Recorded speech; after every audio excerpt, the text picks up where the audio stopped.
representing the youth of the past. Mr. Sam Rafi. He's the president of the district. And this other young adult from the past, Dr. Nixon.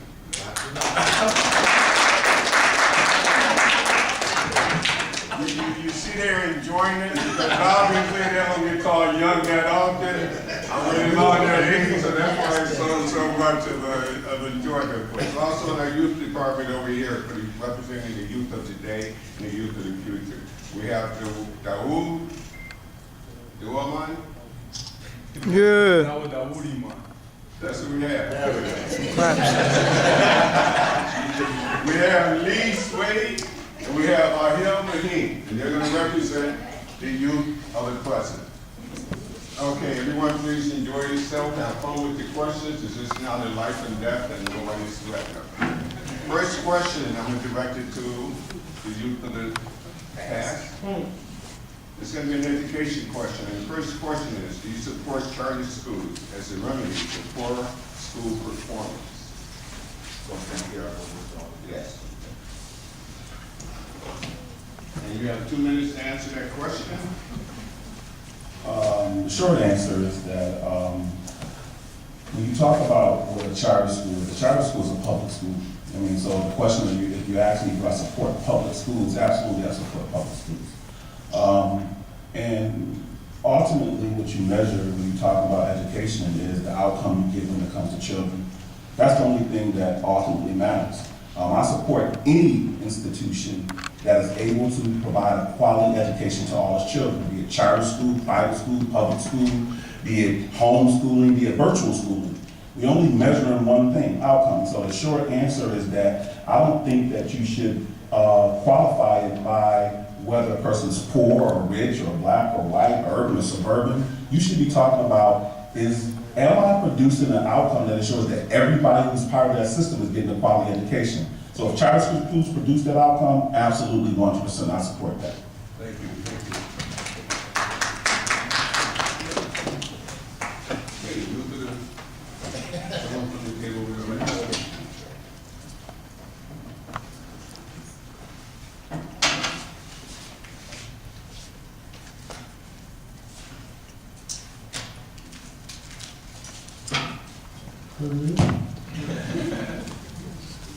So I want to start off with a little bit of history about what charter schools came from, because I think it's really misunderstood today about what they actually are.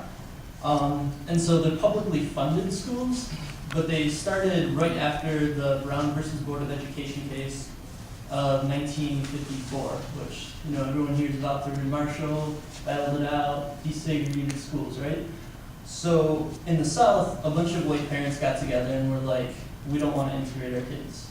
This happened, they just didn't want it. So they started these kind of like quasi-charter schools where they pulled out their white students from the newly integrated or to-be integrated schools and established these schools that were funded by the government, so they're still public, but they were all white. And so that's where the roots of the charter school movement kind of were originally. And I don't think we should forget those roots when we talk about them today. And they're really not it's so relevant too. Especially when a lot of charter schools today, not all of them by any means, but a fair number are operated by private corporations. These are for-profit corporations that have no necessary vested interest in getting kids better education. So,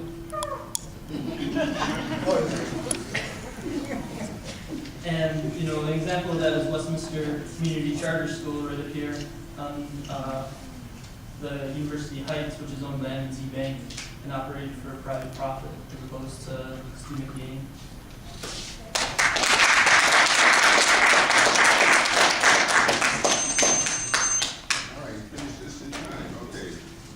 Question, I think it's a pretty good question. I'm going to direct it to the youth family first. And what it is what methods should our district use to assess whether students learn and to evaluate teachers. So how do we accessorize students are learning these subjects, and how do we evaluate our teachers as teaching our students? Hi, how y'all doing today? Well, I think that way we could find out if the teachers are really teaching the children is by first off having each course, having students get graded by what they're learning from each course. Because sometimes you might have students or a teacher, for example, that may just come in and just do like a half job and doesn't really properly educate the children. And so now you're getting these children that's coming out of school, that's graduating, but didn't really learn nothing from the whole 4 years they was in high school or even middle school. And so I feel like what we need to start doing is implementing true systems into the schooling that makes you know that the children are actually learning. And because like when I went to high school, a lot of stuff that I got today wasn't until after I graduated. Because in high school, they're only taught certain things to teach you, and they don't even go through the whole chapters, they don't go through the whole books, they just go through little parts of the book, and then they just give you a little bit of multiple choice questions, so you're not really learning. And so I feel like they gotta be more hands-on in the community. First off, I feel like they lost the morale in the school system. When you go into schools, the children aren't even being taught about how to be a better human being. It's more just X's and O's. And so now you got kids out here today that don't know nothing about morale, spirituality, and they're just lost. And the first thing you need to do is teach the children spiritually what is right, and then you get to them on a mental level, a physical level. And so, I mean, they should have a prayer room into these school systems so that you know, okay, if the child needs to pray, for instance, say they're a Muslim, because I'm Muslim, I know it'd be perfect to have actual prayer room where I can take time to concentrate on God, and not also just this distractions that you see within the children, talking about stuff that doesn't even matter, small talk, about just worldly things. And then also the students, you have to make sure that they're going in there actually wanting to learn. They have to have the inspiration. And you know, if they're not inspired and no one's giving them any inspiration to learn, then what will motivate them to go to the next level? And so I feel like the teachers and the students have to be one with each other. They have to be able to work with each other hand in hand. And because like my one brother said, the children are the future. And if the future is being miseducated, then that's going to leave a backward society coming up. And so that's why we have to start properly educating the children, stop this miseducation, let them have knowledge of self, let them know their African royalty, let them know their heritage, let them get their true culture so that they won't be misguided and just backwards. I'm leaving that.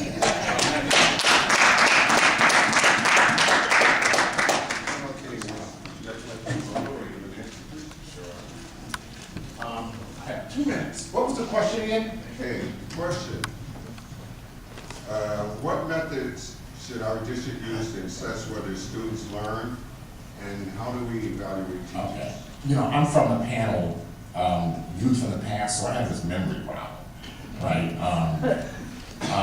So the question is really about assessment. Let me just say 2 things real quick. One, I'm a college professor, and the most important evaluations that I get are the ones that come directly from the students.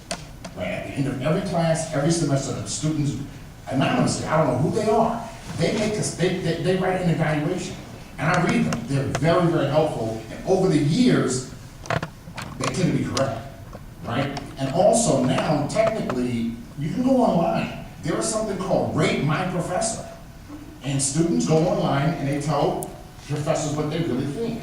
You know, so I think student and parents should be able to somehow technically be able to make some assessment of their instructors, right? And again, over a period of time, every now and then I'll get a student who say I'm a total jerk, right? But I've had students who've told me over a period of time that I talk too much. So I have to look at the trend, right? But I would think that parents and students should be able to do exactly the same thing in terms of assessing their students. Secondly, in terms of student assessments, right? Students learn differently, right? I have some students, you know, in order for them to understand something, they have to read it 3 or 4 times, right? Some students are really good with writing essays. Some students are really good with multiple choice exams. Some students, you know, it's better if you test them orally, right? So I think in terms of student assessment, there needs to be a broader range of testing, right? A broader range. This young man had said something that took me back quite a bit to 1985. I did a project in Kalamazoo, Michigan, where me and another correction officer, we took about half dozen kids who were deemed bad kids out of the juvenile court system. And I know I only have 15 seconds, but we took those kids and we reassessed them using different criteria than we were using in the schools. And I think out of the 12 kids, 15 years later, I think only one end back up in trouble, right? And all of them ended up finishing high school.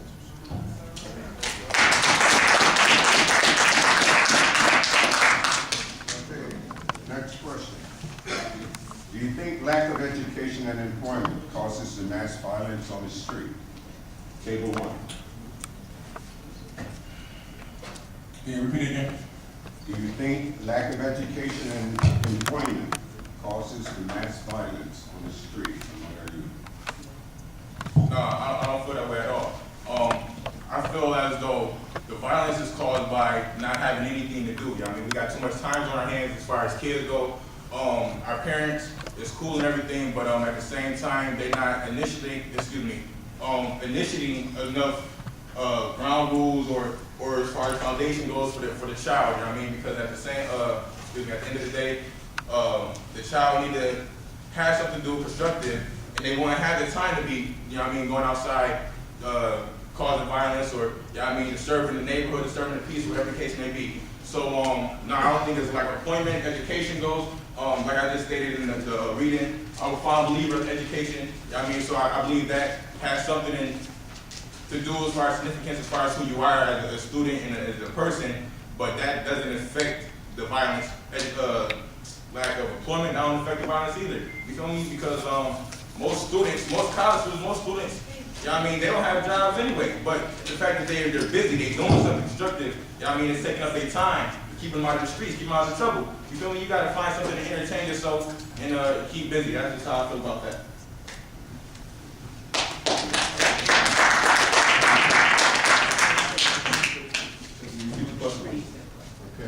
Okay.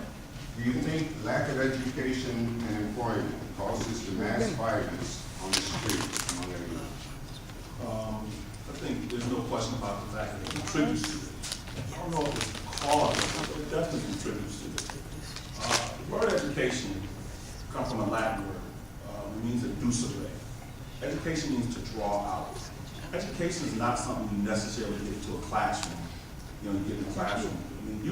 A person who don't go to school could go apprentice under somebody who's painting a house and learn how to paint and become educated. And then you can learn how to wire a house, learn how to build a house, and that's just as valid of education as education you get in the classroom. I think if what we ultimately talk about when we talk about violence is, I used to be a trainer of nonviolence, and so I learned what the root of violence is. The root of violence is because you don't know what else to do. You hit a point where you don't have solutions for the problem you're dealing with, so you become violent to try to impose or prevent somebody from imposing something on you. So to the extent that we had a society where we valued everyone, we came up with a vision that included everyone. All of us were part of a process that built our communities. All of us were part of a process where we met all of our needs. We wouldn't see violence. Matter of fact, education would be a natural process. If you were in a community where we all had responsibility, where we had to have a vision of what the community was going to look like, with all the people who lived in the community, worked in the community, and we met all of our needs, you wouldn't see the violence. We see the violence in the community because right now, our communities are really occupied territories. The vast majority of people who come into our community come from outside of our community and then leave our community after they finish coming from outside of our community, and consequently, the people in our community are not able to participate in their own vision and activity for producing the outcomes of their community. That's ultimately what leads to the violence. Thank you.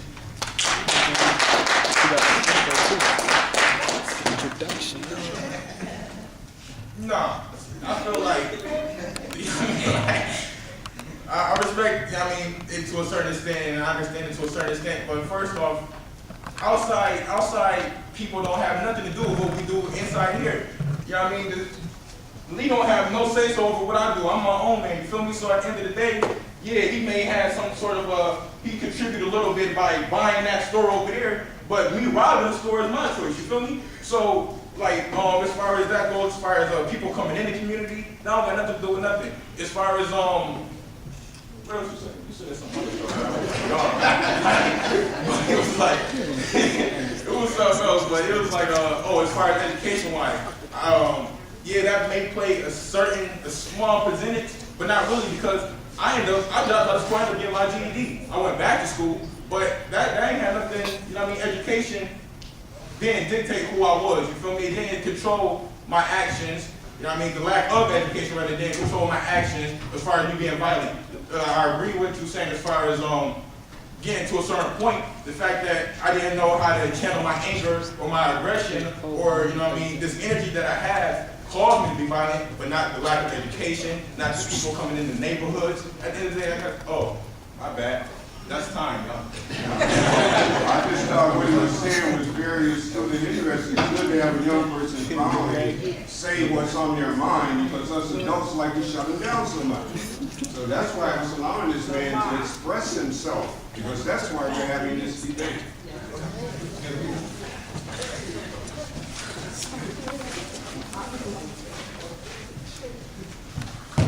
I just want to interrupt this one for a second, because the move that he just made, that was a good move, and that's what caused a debate, you know, because, you know, for now, this is what we're going to do. Don't pay the clock no mind. I'm not. You get the speech? Yes. You get the speech, and you get the rebuttal. Yes. Okay, so it's 2 chances to come up here. And I'll be a referee. All right? There we go. Let's get it going. Let's get it But the first Right,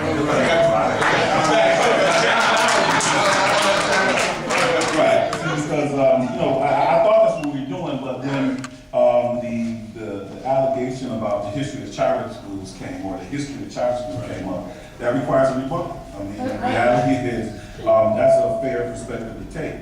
You know, but it's not the true history, it's a part of the history. And it's the history that the unions try to, you know, feed the people so that they can justify them taking a position against charter schools. The reality is that that same opportunity that exists for anybody to open up a charter school exists for black and white alike, rich and poor alike. Those same opportunities are there for everybody. The reality is that this is not an either or. When we start getting into a conversation about charter schools versus public schools, that's an adult conversation. Let me tell you as a youth of the past, youth of the future, don't go for that trip. You know what I'm saying? That's a trip. When somebody starts telling you to choose between this school or that school, ask them where their children go to school at. That's the real question that you ask them. All right? Because I have had children in public school, private school, charter school, and homeschool. I've done them all. And I'm telling you, you know what? You know what the reality is? You know, there ain't no one solution for all people. Public school is a solution for unionized workers who want to protect their job. It's a great solution. Charter schools, you don't have that unionized protection. So that's the reason why they're against that. But what you want to do is you want to go measure who is educating your child. Because this is the reality. Look at the decisions the adults make. Go look at the vast majority of people who are teaching in public school and ask them where do they send their children. They don't send their children to the school they go to. But if we had real schools and real communities, you know what would happen? Everybody in a community, we go to school together, we go to play together, we go to work together, we go to church together. That's what a community is. If somebody comes to educate my kids, then goes and send their kids somewhere else to educate, what are they saying? Why is it good enough for my kid, but ain't it good enough for their kid? They're telling us something. Because it's everybody who can afford to, you know what they do? They get their kids out. Then tell us what we should do with our kids. So what I'm telling you is you measure what you're getting. There is a 70% dropout rate for non-criteria based schools in Buffalo. That don't exist nowhere outside of Buffalo. Only in the city of Buffalo.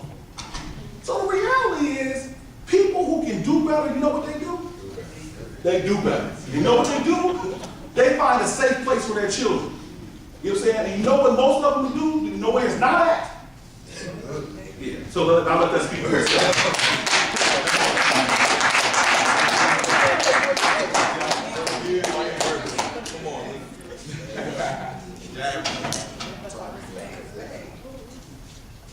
So our opponent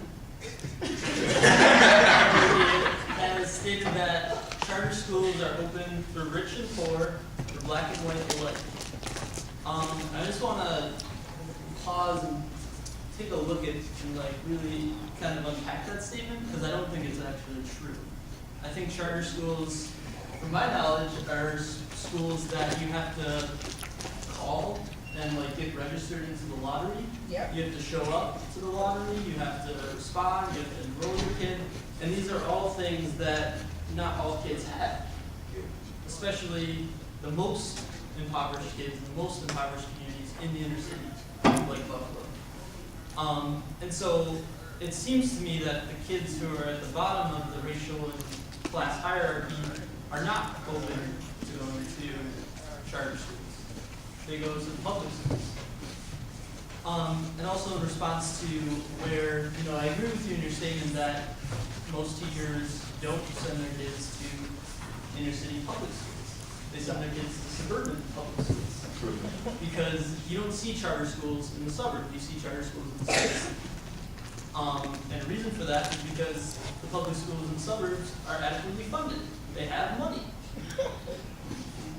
In public schools, so it's not an issue of, is it charter, how is it run, is it Afrocentric, does it have unionized workers, non-unionized workers? No, it comes down to very basic math of if the school is well funded, it becomes a good school, and if it's not well funded, it doesn't.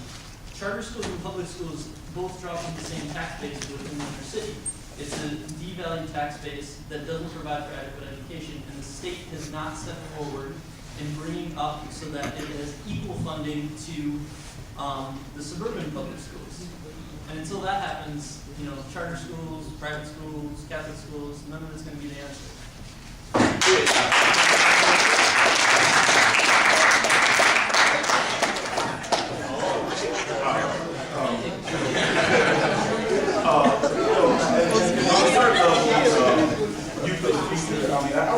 And this is almost unfortunate on a certain level, because the truth speaks for itself. The public schools that you're talking about, let's not talk about the criteria-based schools. The criteria-based schools where the vast majority of are the only schools in good standing in the city of Buffalo, right? Let's start at the top, city honors. Who goes to city honors? The percentage of white students in the city of Buffalo are 21%. How many percentage of the white students go to city honors? What's the percentage of white students in city honors? 66%. It's 66%. The next high school in the city, that's 3 times the average. The percentage of white students that go to the next high school, which is Hutch Tech, is 48%. So it's 22% of the students in the school, but 48% of them go to Hutch Tech. That's double the average in the district. Da Vinci's the next one. 46% of the students at Da Vinci are white students. You know what I'm saying? So what we find is that it ain't even just a matter of suburban, urban. In the urban school district or the inner city school district, we have 2 separate school districts. There's one school district for the haves.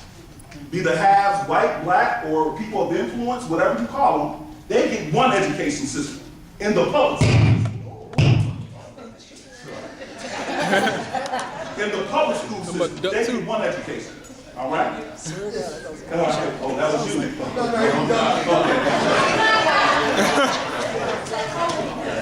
In the public school system, they get one education. Now I'll go to the criteria-based schools. There are 57 public schools in Buffalo, New York. 57 of them that you can send children to. How many of them are schools in good standing? 12 out of 57. You So said how the many one- failing schools the do one you that have just in the got public rebuilt. school system? 45 out of 57 schools are failing. You know why they send children? You know why people go to the suburbs? Because the reality is, if those people who went to the suburbs kept their child here, we would have more than enough resources to fund education. You know what I'm saying? The reason why we don't have the money is because the people take their children, they take the pay, and they go out in the suburbs, they pay taxes, so they can have a better school system. Where if they were here, and we all were being educated together, why would we need to go anywhere? I mean, and I'll make this is my last point on this subject. I'm gonna give you a real simple comparison to the consequence of people abandoning our community and then talk about we need more money in the community. This library right here has the largest usage of computers in the whole Erie County library with the exception of downtown. Why? I used to do a study group here every Monday night. Every Monday night is a group of kids that's outside that's in line to use the computer. Now, this is the reality. If you walk out of the school and you walk in that direction, there are 3 schools. Mikowski School right there, School 39, Martin Luther King right there, School 37, Futures Academy right there. If you walk this direction, you have Performing Arts sitting right over there, Performing Arts School right there. If you walk further that direction, you have East High School, Build Academy. You know what I'm saying? So all around me are all these schools, right? But guess what happens at 3 o'clock every day? All those stores, the doors lock, and everybody who working there go home. And so in those school buildings, you got all of them got brand new whiteboards, brand new computer labs, brand new resources. Guess what? The kids who go to schools with them, they can't even come in and use them. They have to come here to the library to use a computer. And then if they want to play basketball, they got to pull a basketball hoop and put it in the middle of the street and play basketball in the middle of the street while there's a gym right there in front of the gym. They put it literally in the building right behind them is a gym. They can't go in the gym in the building right behind them. They got to play basketball on the street because the people who run the school don't live in their community and they don't even matter to them that them children are out there playing in the street. It ain't just about just education, it's about community. And this school system is not set up based on community. It ain't got nothing to do with charter schools. It got something to do with whether we care about all children. And I'm suggesting to you that we don't.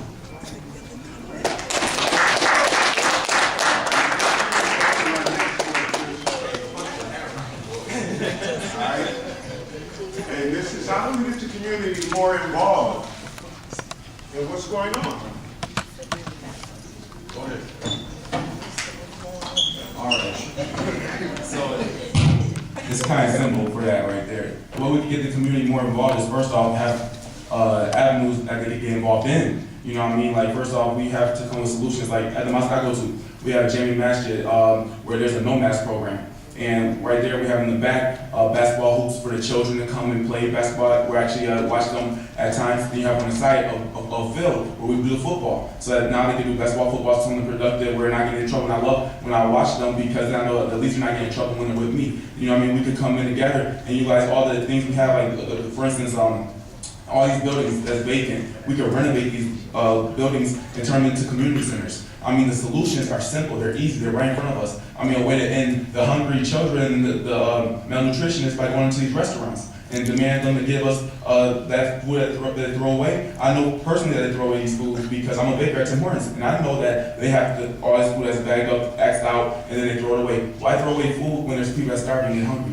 We can utilize these things to help the children. So it's common sense. I mean, it's very common, it's not hard, it's not rocket science, it's not we got to be Einstein to figure this out. It's right in front of us. The answers is right there, clear as day. It's just, are we going to take the time to get up, stand up, stop talking all the time? Because we all got talking, we can meet together and we can talk about these things, but actually implement them and do it, that's a whole other story. I mean, we good to come together, have meetings, have debates, yada, yada, yada, yada, yada, yada. But after we get past this talking, what's good? After today, tomorrow we're going to come together and actually get this together, and are we going to actually be as one? Because we need unity in the community, and we let this system, this matrix come in and divide us amongst color, race, creed, the haves and the have-nots. But in reality, we have to all work as one, because if you don't do nothing for yourself, then how do you expect the person to do anything for you? We all want the man to do this, the man to do that. But what are you yourself doing as a man? You know what I'm saying? Or as a woman. And so the thing is, I'm tired of us always wanting handouts.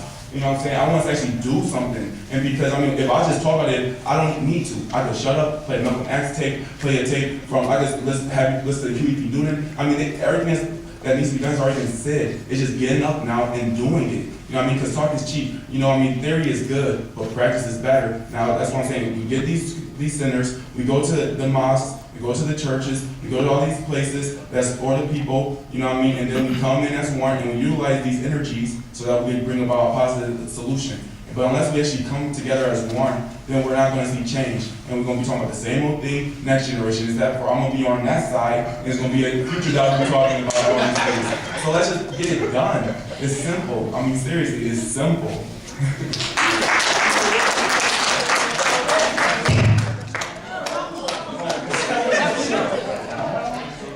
Look, he said it's simple. Okay, now this is where age does matter. Okay? Because it's not as simple as he says it is. It's just not. First of all, simply put, Tim Hortons is not going to give you their leftover food. You know why? Because, and the same is true with Sam's Club, Costco, it's better for them to throw it away. Because if they donate it, they get a tax deduction. They can take a tax deduction. But if they throw it away, they get to write it off as bad inventory. Okay? To write it off as bad inventory is more profitable for them in terms of their taxes. Right? See, he doesn't know that. He's too young. Right? So I respect the fact that he thinks that these businesses should be giving away their food. It ain't gonna happen. So that the question of how do you get people more involved, that's been the age-old question. That's not a new question. That's not a question unique to Buffalo. That's not a question unique to this generation. That question's been around. And the answer is actually pretty straightforward. People will get involved when they see an interest. If they have an interest to get involved, right? So I can go to this crowd, the audience, and say, what are you interested in doing, right? And then if that's what we do, and we get a few people with like interests, we will do that.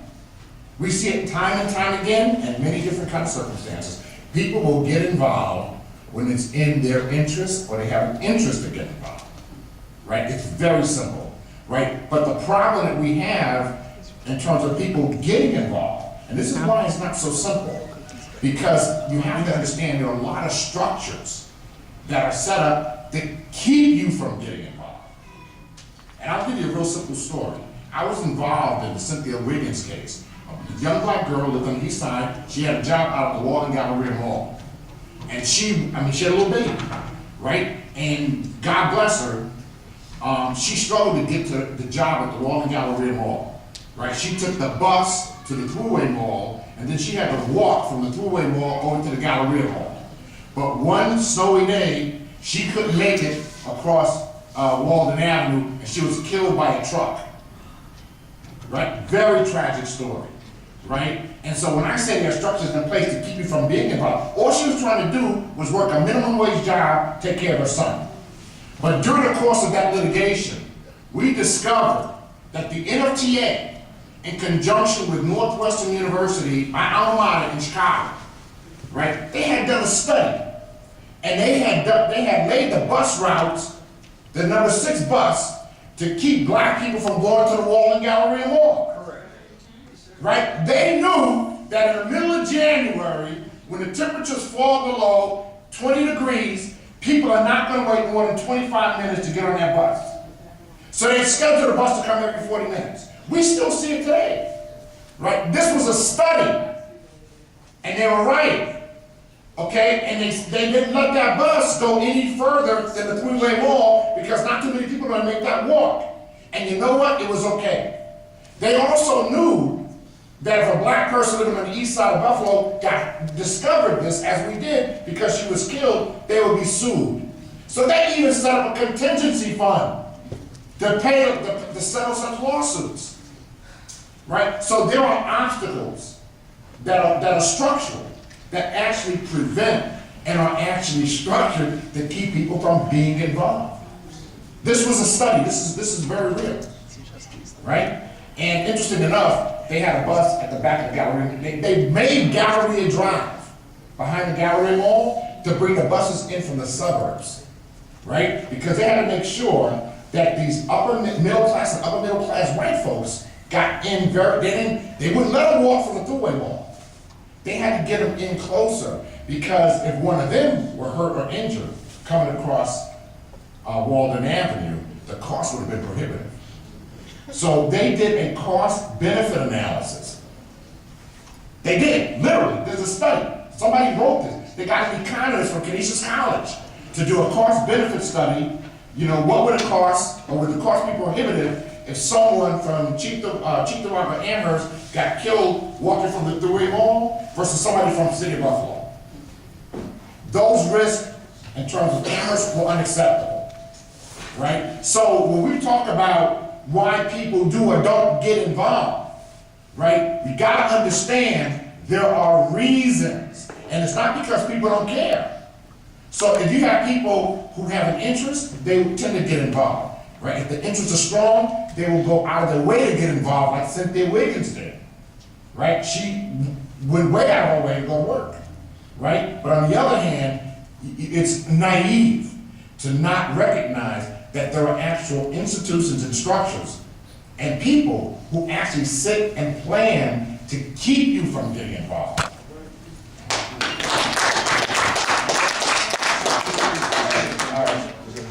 The real reason why people don't want to get involved is because people are too scared to get involved. That's the real reason. Because what happened was the older generation they done seen that after you get involved, what happens is, oh shoot, J. Edgar Hoover come in with COINTELPRO, boom, boom, shoot you down. You Fred Hampton sleeping in the middle of the night, you get gunned down by the Chicago Police Department. They see that, oh shoot, Bobby Hunt, 17 years old, get killed by Oakland Police Department because Stop the Police kill him down, boom, boom, with Eldridge Cleaver. They're like, oh no, if you really get involved, you might get off, you might get shot down. So now it's like, nah, I'm good, I'm gonna be chilling. I'd rather small talk all day and talk about nothing that don't even matter. But when it comes to political things, when it comes to really getting up, stand up for your rights and not letting nobody punk you around, oh no, I'm good on that. I'd rather just blame the master instead of getting up and being an Nat Turner or something, doing something for real. But now this generation, we see it and we're not afraid. The older generation, they know what will happen. They don't want to say nothing. Yeah, you hear it. Yep, it's gonna bring the noise. That's what's happening. And I'm gonna let it know because I don't know how many times I have this opportunity to speak to the people. So I have the opportunity, I'm not gonna hold nothing back. Okay, because this generation right here, we're not afraid, and we are going to make this change, and it doesn't matter by any means necessary. Like Malcolm X said, by any means necessary. And the Black Panther Party was someone who showed it by example. And so what happens is, you know what I mean, it wasn't the guns that was the number one internal threat to America, it was the free breakfast program, the grits and pancakes, because they don't want us to come together and actually do something productive. But see, that's the real issue. We get too afraid as a people to really make them changes. And you know, we may have 10 seconds, I gotta let you know this now. And so we need to stop being afraid and come together and know that only the Lord can come and do anything because man can't do nothing. Our soul lives forever, so don't be afraid of this flesh. You're gonna die anyways, but it's your soul that lives forever. Allahu Akbar. Whoa! That's right, ladies.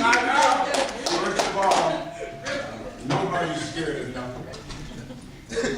What people are concerned about is change. Whose side you on? That's right. I'm on the side of reality. And the reality is this. In order for things to change, people have to get involved. None of you are afraid, but if you was, you'd be at home with the rest of them. You'd be too scared to see what the youth of today are doing. Second of all, there is a way for the community to get involved. I'm only going to spend about 2 minutes. It's called participatory budgeting. I went to a conference in Chicago a few years ago, and what it did, it reminded me of the 60s, when the CAO was in every neighborhood. And what we did in the 60s, the community voted on what we wanted done in our neighborhood. Whatever we told the council people we wanted done, it was done. The community had a voice in what was done. We lost that. Yes. Within the next few months, you're going to hear about participatory budgeting. And what that is real quick, is a process of asking the councilman, instead of making decisions, because you live on the waterfront or in the suburbs or whatever, instead of making decisions on what happens in this neighborhood, let the community vote on what they want to happen in the neighborhood. This way, everybody in this room has a vote as to what happens. So you get 300 ideas, you throw them on the wall. You got to narrow those 300 ideas down to 3. But the point is this, if your idea doesn't get picked, it's not a loss. Because whatever improvement is done in the neighborhood you live in is an improvement. I talked to this young kid, and they had a playground where they had crack playground courts or whatever. They bounce the ball this way, it takes off. They lost. I asked them, were they mad because their pick did not get, their vote did not get picked? They said, no, we're not mad. What this is doing is teaching me to organize my friends. So next year, when we come back, we get a new basketball court next year, because now we're going to go organize everybody. So what that entails, ladies and gentlemen, is bring the community together It's making us talk to each other, and it's making us talk about things that we can change in the community. So nobody's afraid. People just don't know what to do. PB, participatory budget, will be coming soon. You're going to hear about it, and that involves every individual having a vote as to what they want done in the community. If you want special sidewalks and it gets picked, it's picked. If you want flowers or whatever you want, whatever your community votes on their neighborhood, what they live in, they should make that decision instead of somebody living in the suburbs.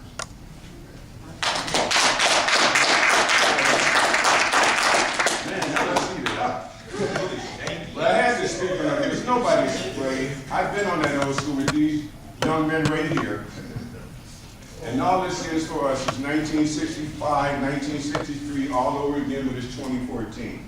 We were in their place, but the only difference was that, and I don't mean any disrespect, but we sat down and we talked about how to realize a victory. We just went out there and did it.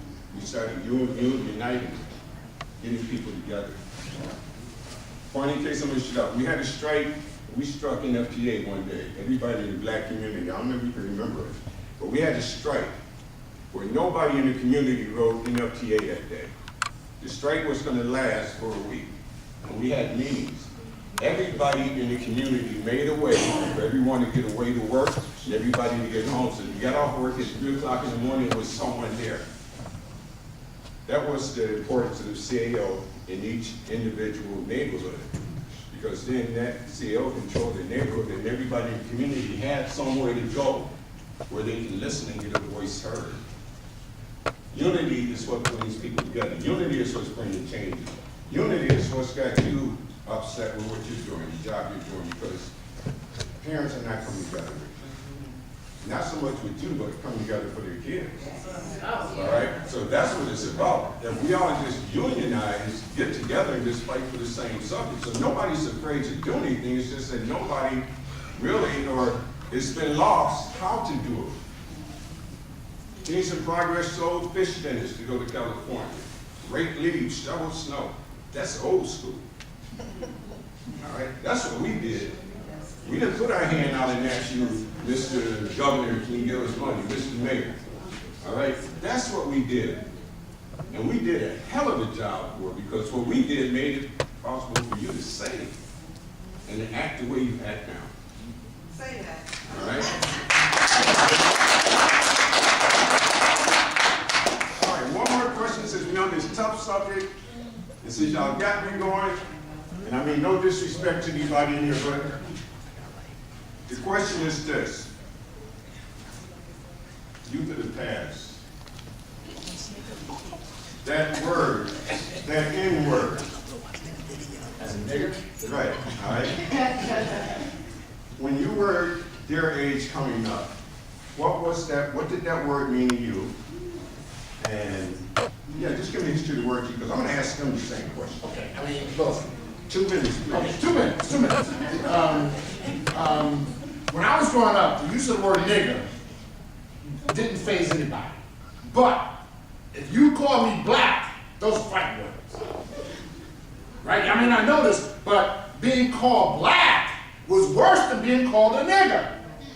That didn't change until James Brown said loud, "I'm black and I'm proud," in like 1968. It's not that long ago. Right? You know, so that's really, really, really important. You know, we could be called a Negro, you could be called colored, but you could not call me black. And God forbid you call me an African. Right? So being called an African, being called black, a jigaboo, right? Jigaboo, a coon, all those things, right, were actually worse than being called a nigger. Right? And we kind of sort of see that now in this whole debate about the N-word, right? But we forget being called black, which is what we are, was worse than being called a nigger. So we actually took a preference, right, to being called something that we weren't, as opposed to something that we was. Right? Think about that. The question pertaining on the same subject, I want to ask the young people, right, is this right here. In today's world, why is that word used as a show of love and affection when it was meant as a show of hate and degradation? Convince me why I should use that word as a show of love and affection. I'm not you. Right? I mean, right? Your generation. I don't like to be called my name, right? It's not love.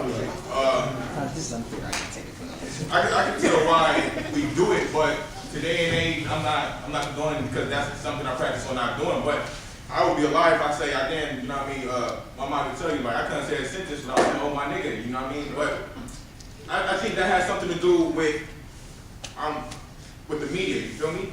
How we, how they portray and the things that they say. It was like, we gotta say, my nigga, y'all know my nigga. No, but you feel me? Like the song, you feel me? So it's like, I feel like the media got a lot to do with that, you know what I mean? Our kids, or I'm not that much older, but our youth rather, we don't really understand how the media impacts our thoughts, our actions, the things we do, things we say, you know what I mean? The way we act, you feel me? So my nigga, I feel like that came from trying to be down or whatever that case may be, like the slang, damn, I lost my thought. Damn, my thing is, like I said, I don't know it today, so I couldn't say like, oh, why, you know what I mean? Like, you know it? No, me take This is probably a really important history lesson for everybody. I know they're gonna ask ghetto questions. But black people in America are the only people on the whole planet Earth who do not have the privacy of the language. The whole planet. Everybody else on the planet have the privacy of the language. They speak the language of their ancestors. Black people in America are the only people who don't know the language of our ancestors. We only speak the language of the people who enslaved us. And so the language that we speak and the way we speak it and how we speak it, that all came from our oppression. We don't even know the words we used when we was free. You know, we was a free, proud, and productive people at one time.